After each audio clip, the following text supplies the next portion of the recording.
Uso consciente da tecnologia. Vamos ao Fefe Responde. Está aqui a Fefe para tirar as dúvidas de você, pai, mãe. Como é que a gente pode fazer sobre esse tema que ele é tão complexo e gera tantas dúvidas para os pais? Como lidar com meu filho, com a criança, com o adolescente? Qual saber os limites exatos com relação à criança? Então, o Fefe está aqui para responder as suas perguntas. Então, eu separei algumas aqui. Então, vamos lá. O primeiro tema dentro do uso consciente da tecnologia, sobre o tempo de tela. Meu filho passa muito tempo no celular. Devo me preocupar? Então, quanto é esse tempo? Ainda até para os próprios profissionais já tem alguns estudos que falam, cada idade tem um tempo mínimo, um tempo máximo. Porém, a gente precisa identificar como é que está essa criança, como é que está a sua rotina. E sim, o uso excessivo de telas faz mal. Então, a resposta para essa pergunta é: quanto menos o seu filho tiver nas telas, melhor, certo?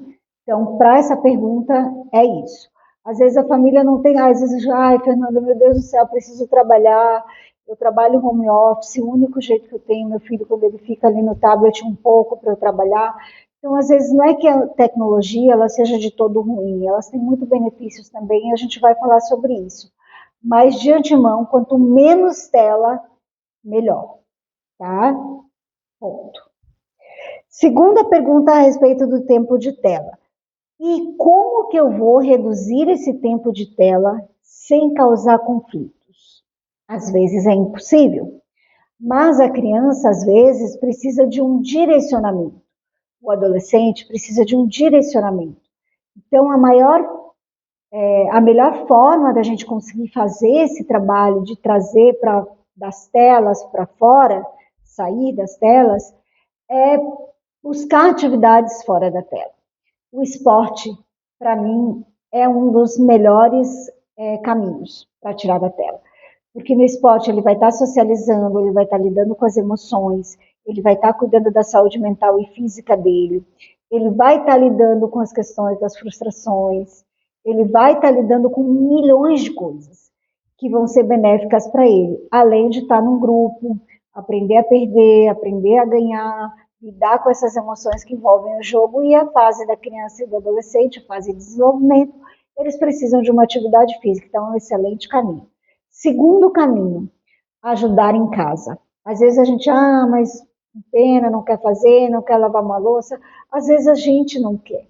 O que a gente precisa aprender é a sustentar a birra, sustentar a cara feia, sustentar eu não quero fazer e permitir que eles façam. Não, você vai fazer. Porque às vezes a gente quer, não, tem que ser do meu jeito, vai ser assim, então melhor eu fazer logo, porque eu não tenho paciência, vai lá para o seu quarto, e nessa que vai para o quarto, o celular vai junto. Então a gente precisa parar para pensar bem sobre isso. Então, esporte, ajuda em casa, estudo, né? Separar um tempo ali de estudo, separar tempo de tela é extremamente importante.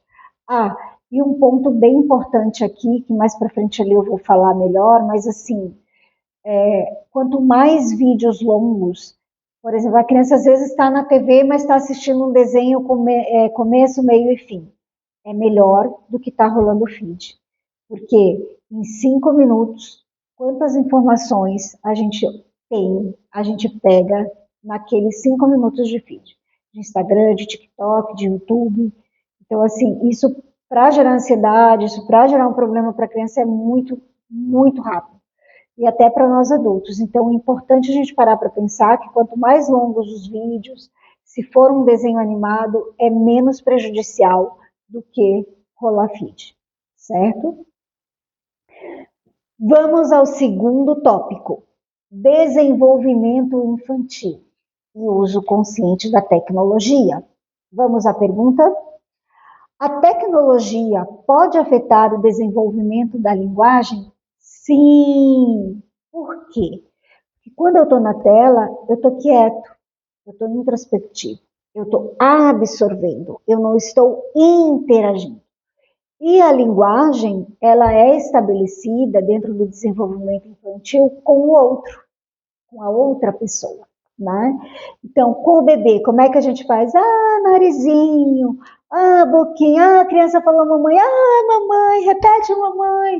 O que a gente está fazendo quando a gente faz isso com o bebê, por exemplo? A gente está estimulando a comunicação. Com a criança, à medida que eles vão se desenvolvendo, com o adolescente, é a mesma coisa. Então, essa parte da linguagem, da comunicação, é um tema muito importante, muito relevante. Muitos pais que eu atendo aqui na fase da adolescência, mas meu filho não conversa comigo, meu filho não me conta nada, meu filho... Como é que foi estabelecido essa linguagem na infância? Como é que foi estabelecido isso lá atrás? Eu conversava, ah, agora eu não posso, agora eu estou trabalhando, agora eu estou isso. Claro, eu não estou dizendo que a gente não vai ter esse tempo para a gente, porque a gente precisa, é necessário. Eu trabalho, eu também lá em casa, assim, não é sempre que eu consigo estar escutando a minha filha, mas sempre que possível, encontrar momentos para o diálogo. Me conta como é que foi seu dia, o que aconteceu na escola, assiste um filme, e discute esse filme com o adolescente, com a criança. O que você achou dessa cena? O que você achou daquilo? Nossa, mas aquele personagem, o que? Você está estimulando a comunicação, você está estimulando a linguagem, você está estimulando o raciocínio. Então, muitas vezes, a tela, ela impede isso. As mensagens escritas impedem a gente da comunicação. A gente se comunica por emoji. Como é que eu vou falar o que eu estou sentindo? Não, esse emoji aqui resolve. Né? Então, a gente precisa tomar consciência da importância do diálogo, da socialização para as crianças e para os adolescentes dentro desse processo. E aí eu volto. O esporte, a socialização, a relação com os amigos é fundamental para a gente cuidar desse item aí, que é a linguagem. Segunda pergunta sobre o desenvolvimento infantil. O excesso de telas afeta atenção e concentração? Sim! Lá no primeiro tópico, o que a tia Fê falou? Falei que quando a gente rola um feed, e vamos pensar aqui, 5 minutos. Imagine quanto tempo você passa na tela. Quanto tempo seu filho passa na frente das telas, rolando feed, vendo vídeos no YouTube. Quantas informações eu absorvo em 5 minutos? Imagina em meia hora, imagina 1 hora, imagina 6 horas. Será que isso não afeta a concentração? Eu tenho observado com esse meu trabalho, vindo aqui conversar com vocês, trazer essas informações, e me deixa um pouco triste, porque os vídeos que eu posto, eu vejo ali, eu sei que não é comigo, e que ainda as pessoas ficam bastante ali, os 20 segundos, mas não passa muito disso. As pessoas hoje não têm paciência de assistir um vídeo de 1 minuto até o fim, não conseguem, né? A gente às vezes não consegue, ah, não, essa informação aqui. Então, quantas informações a gente recebe? Por isso que eu citei lá em cima, e agora cito aqui de novo no desenvolvimento, para atenção, concentração, assistir histórias de início ao fim. Desenhos que têm um começo, tem um meio e que tem um fim. Você está ali 15 minutos, 20 minutos na frente da tela, mas tem um processo, é uma única atenção, é um único tema. Agora, aqui no feed, eu já vi notícia de violência, eu já vi acidente, eu já vi alguém querendo vender alguma coisa para mim, eu já vi a vida de alguém, eu já me senti mal de autoestima porque o outro fez uma coisa que eu queria fazer e não consegui. Ah, enfim, olha quanta informação em pouco tempo. Será que isso afeta a atenção e a concentração? Sim, porque a gente não consegue mais manter a atenção num vídeo longo. Então a gente precisa olhar com carinho para isso e prestar atenção. Sim, afeta. Terceira pergunta sobre o desenvolvimento infantil e uso consciente da tecnologia. A criatividade diminui quando a criança usa muito a tecnologia? Sim. Já Fê diz sim. Fê responde sim. Por quê? Porque a criança já recebe tudo pronto. Então, por isso que aqui dentro do consultório eu gosto de trazer a minha experiência, porque assim, trabalhar com arte, desenho, colagem, jogos, eu estou estimulando a criança a produzir, eu estou estimulando ela a criatividade. Antes, na minha época, não sou tão velha assim, mas na minha época, a gente brincava na rua, era taco, era pipa, era bola, era caminhada, era praia, era isso, era aquilo. Então, assim, a gente ia para a rua. Nisso a gente criava as nossas próprias brincadeiras também. A gente brincava de casinha ali no chão, pegava boneca, eu adorava, brincava de escola. Então a gente usa a criatividade nesse sentido, né? E com as telas o que a gente faz? A gente está numa passividade muito grande, só recebendo informações. E que informações são essas que eu estou recebendo? Às vezes tem informações bacanas, não vamos demonizar a internet, não é sobre isso, mas vamos olhar com carinho que a gente pode deixar as nossas crianças brincar mais na rua, fazer atividades com arte, com isso, que é muito melhor, tá? Para a criatividade delas. E a quarta e última pergunta sobre o desenvolvimento infantil e o uso da tecnologia é: o uso de telas pode interferir no sono? Sim. Por quê? Com essa quantidade de informações que a gente recebe, o que acontece? As crianças elas ficam agitadas às vezes. Por isso que quando a gente fala de higiene do sono, talvez vocês já devam ter ouvido falar, médicos já tenham sugerido para vocês, para as crianças, psicólogos, enfim, ele diz o quê? Mantenha o celular e telas longe, pelo menos umas 2 horas, corte antes de dormir, pelo menos umas 2 horas. Para quê? Para que a criança ela vá se centrando, vá relaxando, tome um banho quente, porque se eu estou ali na tela, vendo e vai ver uma coisa que me estimula ali. Nossa, essa informação é massa, não sei o quê, blá, blá, blá. E aí você vai indo ali, então, te acorda, como é que eu vou dormir? E às vezes aquilo ali tá, do entretenimento tá tão bom, que às vezes eu mesmo com sono, eu permaneço ali. Então, sim, interfere no sono. Ok. Terceiro tópico, dentro do uso consciente da tecnologia, sobre comportamento. Fefe responde: por que meu filho fica irritado quando desligo o celular dele? Por que será? Quando eles estão em muito tempo de tela, aquilo gera um prazer imediato nele. Eu estou ali rolando, eu estou tendo informações, aquilo está gerando um prazer em mim. E, obviamente, que se eu tirar esse prazer, eu vou ficar irritado. E quanto mais tempo de tela, mais difícil fica de tirar. Né? Então, a criança ela vai ficar irritada porque ela está sendo super estimulada ali, hiperestimulada, e isso mexe não só com a questão, como a gente falou ali ainda há pouco, do sono e tudo mais, mas comportamento. Então, ela fica irritada, ela fica menos comunicativa, ela fica querendo estar ali naquele momento, porque ali ela está na dependência ali daquelas informações, daquela, né, daqueles brilhos, daquela luz, daquelas informações, que é extremamente estimulante, que é extremamente, como é que eu vou dizer assim, aquilo aí a criança ela fica fascinada. Então a gente precisa, nós adultos ficamos fascinados, né, com algumas coisas, com a IA, com vídeos e tal, então a gente fica ali, meu Deus, não me tira isso, né? Então é muito importante a gente ir trabalhando e ir tirando o máximo que a gente conseguir das telas. De novo, volto lá para o início, para o esporte, para a socialização, para as brincadeiras e tudo mais. Segunda pergunta, dentro do terceiro tópico sobre comportamento e uso consciente da tecnologia. Como lidar com, mãe, só mais 5 minutos, me deixa aqui. Nossa, como eu escuto isso dos pais. Fernanda, eu mando tomar banho, não vai. Tá lá no celular, desliga esse celular só mais um pouquinho, deixa eu acabar o jogo. Então, a estratégia é sempre limite e negociação. Negociação em que sentido? Você vai pegar o celular agora, mas você tem até tal hora para usar esse celular. Depois disso, você vai desligar e a gente vai fazer o que precisa ser feito. Quando a criança é menor e às vezes ela tem uma dificuldade maior de compreender esse tempo maior, a gente faz o que com a criança? Usa situações. Olha, você está vendo esse desenho, a hora que acabar esse desenho, a gente vai tomar banho. Ponto.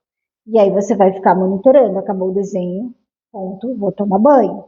Né? Então, quando você negocia isso com a criança, fica mais fácil da gente conseguir direcionar ela para esses processos, certo? Para conseguir tirar ela da tela e elaborar melhor esses só mais 5 minutos. Terceira pergunta do terceiro tópico sobre comportamento e uso consciente da tecnologia. A tecnologia pode favorecer comportamentos impulsivos? Sim. Por quê? Né? Como eu estava falando mais cedo, essa coisa do feed, movimentação rápida, a gente está perdendo o nosso próprio tempo, né? O nosso tempo pessoal, o nosso tempo biológico. Então eu quero tudo para ontem. Meu Deus, essa pessoa ainda não respondeu o WhatsApp. Meu Deus, aquela pessoa ainda não respondeu meu e-mail. Meu Deus, cadê isso aqui que não dá certo? Meu Deus, eu estou na fila aqui esperando e nada. Respira. Vamos trabalhar a ansiedade, vamos trabalhar a impulsividade. Né? Então, quanto mais a gente fica nesse mundo da tecnologia, da impulsividade, das telas, mais a gente tende a desenvolver ansiedade, a desenvolver impulsividade, a desenvolver compulsão. E eu até fiz um vídeo, depois vocês deem uma olhada, que eu falo sobre isso, né, que eu peguei do livro Geração Ansiosa, de uma pesquisa que foi feita, ou seja, o índice de depressão, o índice de ansiedade, o índice de automutilação e suicídio aumentou número muito alto nas crianças e nos adolescentes hoje em dia. Por quê? Por causa disso. Porque tanta informação, é tudo tão rápido, é tudo tão para ontem, que as crianças elas não estão mais gerenciando o processo. A gente não está mais gerenciando o processo. Então, como é importante a gente olhar para isso, certo? Vamos ao quarto tópico, sobre redes sociais. Ai, ai, ai, Fernanda, Instagram, YouTube, TikTok. Quais os impactos das redes sociais na saúde emocional e autoestima nossa e das nossas crianças e dos adolescentes? Gente, a gente precisa entender que a gente está vivendo num mundo muito virtual, da IA, da inteligência artificial. Então, hoje eu posso criar um vídeo aqui. Quem garante que isso aqui que está atrás de mim é real? É real, tá? Eu estou aqui no meu consultório, quem me conhece, quem já veio aqui sabe, eu estou no meu consultório. Mas se eu pedir para criar um vídeo na IA, um background, ele vai criar e vai todo mundo achar lindo.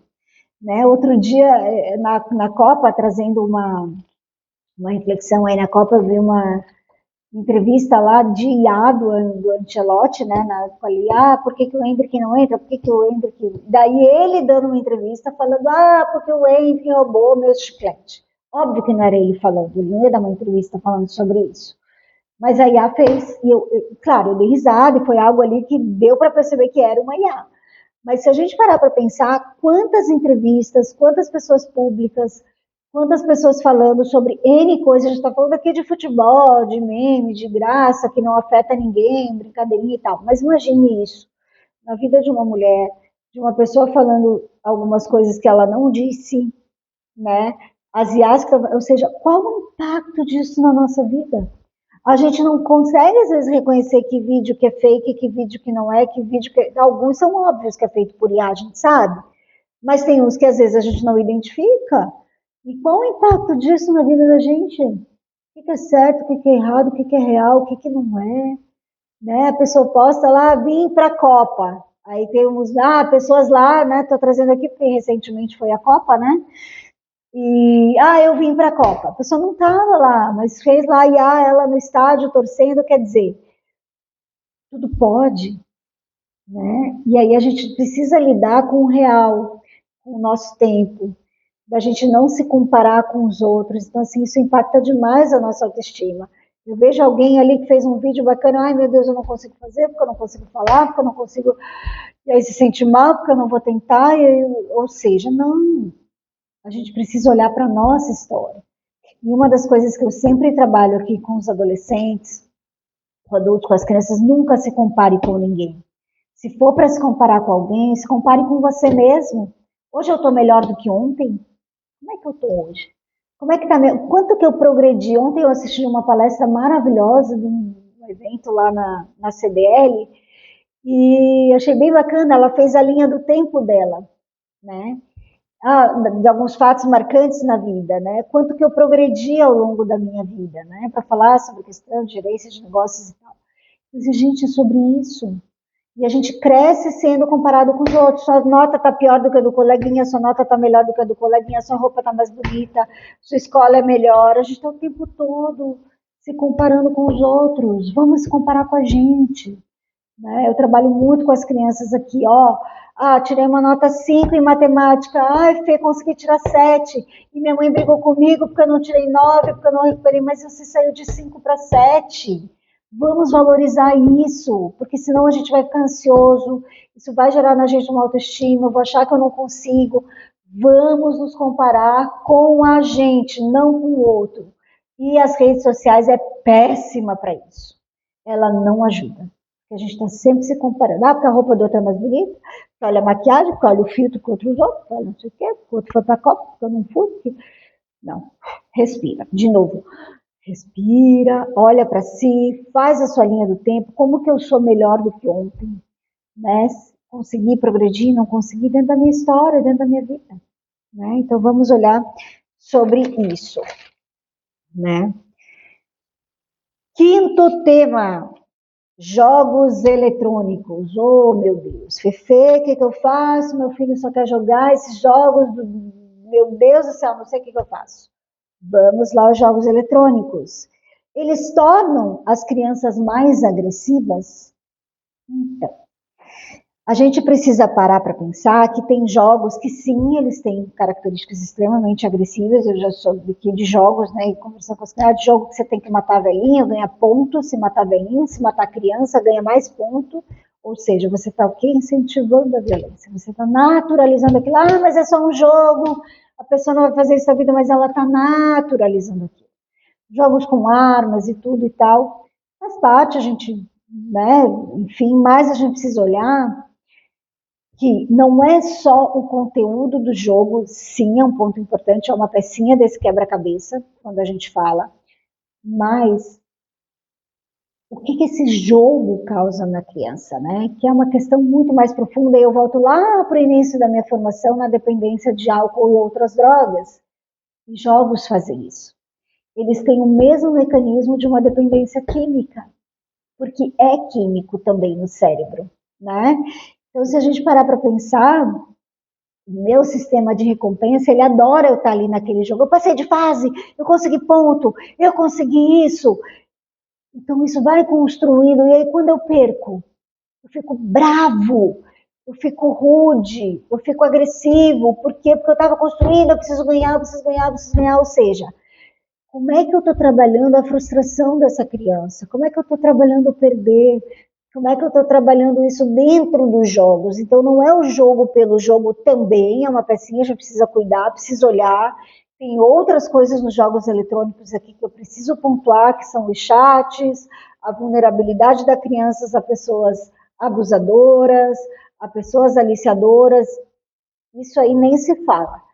Tá? São várias pecinhas aí que a gente precisa estar atento. Mas, para além disso, existe esse outro lado, que a gente está focando aqui na questão da agressividade, que tem a ver com isso. Como é que eu estou lidando com a minha frustração? Com esse sistema de recompensa quando eu tenho que sair do jogo. Não, já passei de fase, então eu tenho que fazer a próxima. Então, assim, gera dependência. E eu não posso sair dali enquanto eu não fechar o jogo, e aí eu nunca fecho, e eu passo para outra fase, e nunca termina. Então, isso sim pode gerar muita dependência e muita agressividade. Então, a gente precisa estar atento a isso, né? E a segunda pergunta do item 5, jogos eletrônicos e uso consciente da tecnologia, como diferenciar diversão de uso prejudicial? Ai, ai, ai.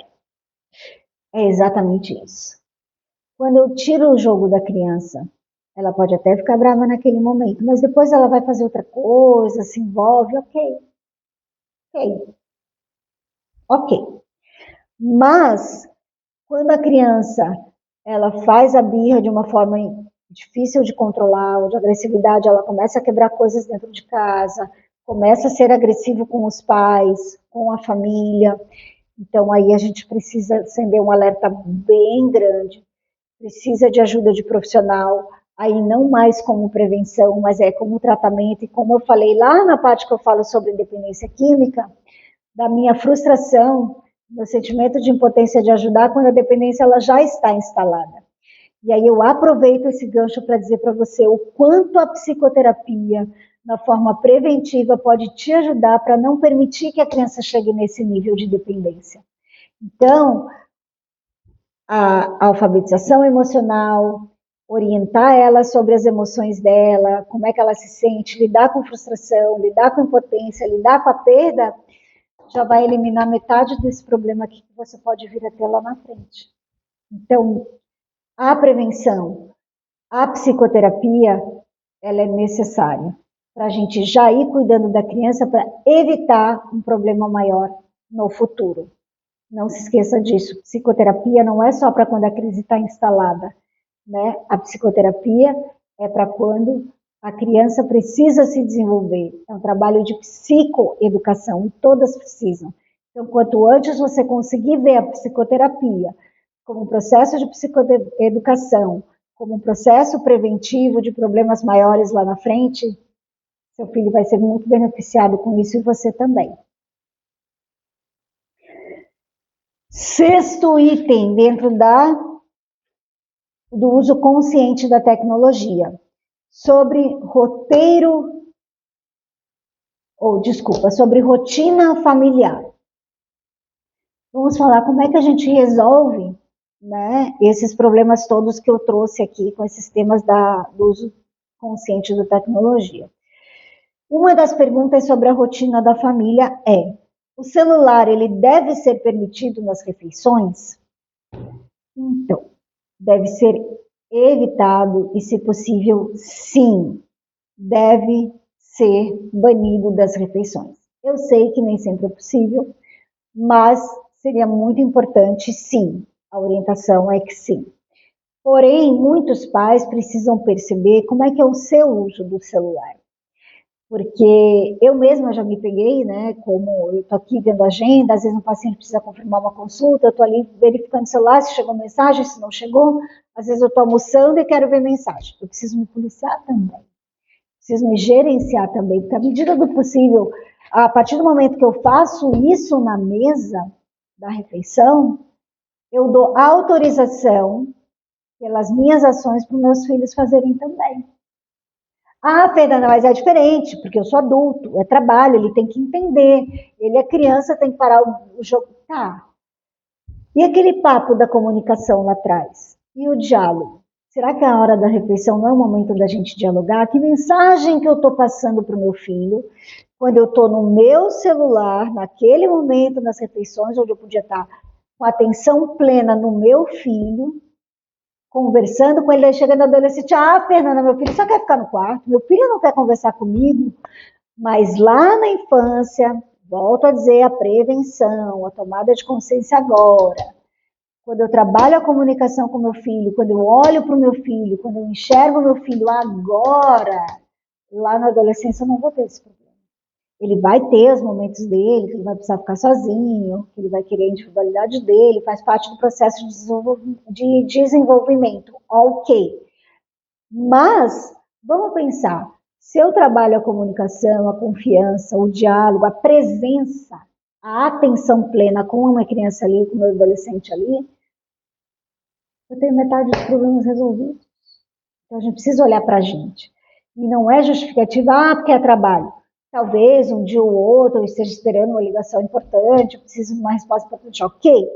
Mas não vamos deixar isso virar rotina e a criança perceber que é sempre assim. Ficar atento a isso. Segunda pergunta sobre o sexto item, rotina familiar. Crianças devem dormir com o celular no quarto? Não! Muitos pais chegam aqui para mim e dizem, Fernanda, eu pedi para o meu filho desligar o celular, 9 da noite, ele desligou, colocou em cima da mesinha lá no quarto dele, ok, fui dormir. Pois eu não acordo 1h30 da manhã para ir ao banheiro, eu vou lá no quarto espiar, ele não estava no celular? Então, às vezes, o teu filho, ele está no celular de madrugada e você nem sabe, porque você está dormindo, você está descansando. E ele está lá, porque o impulso é muito maior, né? Ele está lá, o celular está ali à mão, eu vou pegar e vou ver, meu pai não vai saber, está de noite. Ah, Fernanda, eu não sei porque que meu filho tem tanto sono de manhã. Ele não quer acordar para ir para a escola, ele está irritado, ele está chateado, mas ele está, eu tiro o celular dele às 9 da manhã, ele deixa lá no quarto, vai às 9 da noite, deixa lá no quarto, está tudo certo, ele vai dormir, eu não sei o que está acontecendo. Acorda de madrugada e vai lá ver. Ele pode estar no celular, pode estar jogando, pode estar dormindo muito tarde, e aí é óbvio que ele não vai acordar para ir para aula. Então, tirar o celular e levar para o seu quarto, está tudo bem. E faça isso com você também, para a sua saúde mental. A gente fala tanto das crianças, dos nossos filhos, dos adolescentes, como é que eu estou lidando com isso? Fazer uma autorreflexão. E talvez eles só estejam reproduzindo o que eles estão vendo dentro de casa. Então, vale essa reflexão aí. Então, sim, tire o celular da criança do quarto, pelo menos 2 horas antes de dormir, leve para o seu quarto, faça outras atividades, conta uma história. Ah, Fernanda, não tenho tempo, eu trabalho de noite. Faz algum, né, procura ver o que você pode fazer, que alternativa, use a criatividade, de que forma que você pode fazer para tirar esse celular do quarto da criança mais cedo. Tá? Terceira pergunta sobre rotina familiar, sexto tópico. Como criar momentos sem telas em família? Ai, ai, ai. A gente está tão acostumado e assim. Ai, meu tempo de pausa. Deixa eu ver aqui minhas mensagens, deixa eu ver meu feed, deixa eu entrar no Instagram. E se meu tempo de pausa for dar uma caminhada com meu filho? Se meu tempo de caminhada for fazer um esporte com meu filho? Ir para academia com meu filho adolescente? Dar uma caminhada, vamos fazer um passeio, vamos ver a natureza. O contato com a natureza ele é maravilhoso. Jogos de tabuleiro, que são muito interessantes, são muito legais. Rodas de conversa de família. A gente não precisa só em roda de conversa, a gente paga às vezes, né, para ir em roda de conversa, falar sobre Deus. Por que a gente não faz as nossas próprias rodas de conversa em casa? Com os nossos filhos, na hora das refeições, né? Buscar programas, vamos, sei lá, fazer. Busca criatividade na internet. Hoje o chat GPT pode ajudar. Que atividades fazer com as crianças aqui em casa, no final de semana, sem ser telas? Ele vai te dar uma infinidade de coisas. Plantar alguma coisa, enfim, inúmeras coisas vão poder aparecer. Então, reflitam sobre isso, que é muito importante. A gente precisa tornar também os momentos sem telas prazerosos, porque senão a gente recai para as telas. A tendência é a gente vai para o mais confortável, porque dá menos trabalho, que é continuar sentado enrolando ali o feed. Tá? E por último, quando procurar ajuda profissional? Quando? Quando que eu procuro essa ajuda profissional? Volto a dizer aqui de novo, vou até tirar o óculos. A psicoterapia infanto-juvenil é um processo psicoeducativo. O que significa isso, Fernanda? A gente vai educar a criança e o adolescente no âmbito emocional, no âmbito afetivo, orientar a criança dentro desse processo. Ok? Isso é fundamental vocês compreenderem. Quando vocês vêm buscar o meu serviço ou de outro profissional capacitado que atenda criança e adolescente, vocês têm que entender que o que vocês estão comprando é proteção, é prevenção. Né? Então, assim, se eu chego dentro do processo do consultório buscando, quando o fogo já está tomado, o profissional vai estar ali, vai apagar o incêndio, aí depois de 1 mês, 2, a criança vai estar regulada, não precisa mais ir para o psicólogo. É o que mais acontece aqui no consultório. Me dá um nervoso. Eu fico muito triste quando isso acontece. Sabe por quê? Porque é aí que o trabalho de psicoeducação começa, quando a crise acaba. E aí é que eu vou conseguir trabalhar com a criança a educação emocional. Vamos falar sobre a alegria, vamos falar sobre a tristeza, que eu chamo esse projeto que eu tenho aqui, né, de alfabetização emocional. Não que eu não trabalhe isso na crise, mas a gente consegue trabalhar de um outro lugar quando a gente está no trabalho da psicoeducação, no trabalho educativo e não do curativo. Gente, eu trabalhei anos com dependência química. Eu já trabalhei no hospital psiquiátrico, Eu já trabalhei em clínica especializada, eu já trabalhei com pacientes em crise, internação voluntária, internação involuntária, e juro para vocês, não esperem chegar nesse momento de crise. Eu trago essa experiência minha porque foi que eu aprendi muito, por isso eu escolho atender criança e adolescente, porque eu estou trabalhando na prevenção, não estou dizendo que seu filho vai ser dependente químico, não é sobre isso, mas seu filho vai saber se organizar melhor emocionalmente, vai ser mais assertivo nas suas escolhas, ele vai conseguir se comunicar melhor, ele vai aprender educação financeira. Vocês entendem a grandeza desse trabalho, a grandeza desse processo? Então, olhem, esse é o meu maior sonho, que as pessoas comecem a entender, comecem a ver a psicoterapia infanto-juvenil desse olhar, com essa forma, porque é assim que a gente vai conseguir um mundo melhor. Não adianta falar, não faz isso, não sei o quê, proteja as crianças da educação emocional. Por isso o curso que eu fiz, EZPAS, é educação sexual e emocional. Porque a criança fortalecida emocionalmente, que se comunica facilmente, ela vai chegar para você e vai dizer: mamãe, aconteceu isso comigo, me ajuda. Se a criança não tem isso, ela não vai saber te dizer, e você vai ficar sem saber e não vai poder ajudar. Vocês entendem a grandeza disso? Então, obviamente, a maioria dos pacientes que eu recebo vem em crise, né? Mas eu já tive muitos que vêm: não, Fernanda, eu quero um trabalho de educação para o meu filho. Então, invistam. Gente, é investimento. Façam isso por seus filhos. Não estou dizendo que precisa ser comigo. Tem inúmeros profissionais super qualificados, bacanas por aí. Mas pensem na psicoterapia infanto-juvenil dessa forma. E aí você vai entender que você precisa procurar ajuda e já. Não espere chegar a crise. Ok? E é isso.